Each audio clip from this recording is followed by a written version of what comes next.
Hi everyone, welcome back to my another video. Today I am going to show in this video how to fix internet time sync not working on your Windows 10 or Windows 11. So before going to start the video, if not subscribe my channel, please subscribe. So let's start the video. Guys, if your internet sync is not working, then I will show you simple method how to fix this issue. First of all, you have to just click on this start menu, then type here services. Click on the services.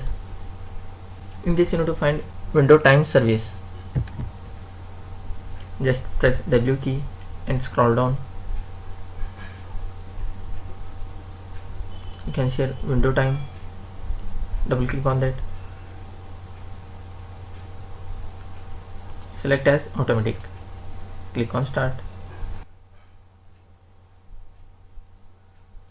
Apply. OK. After that, close this window. Click on start menu again. Then type here time date.cpl.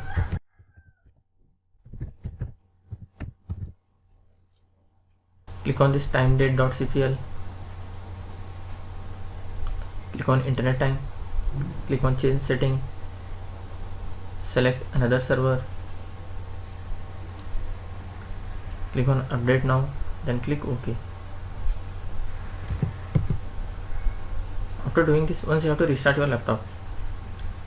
That's it guys. So in this way you can fix internet time sync not working on your Windows 10 or Windows 11. Thanks for watching. Hope if you like this video, please like, share and don't forget to subscribe.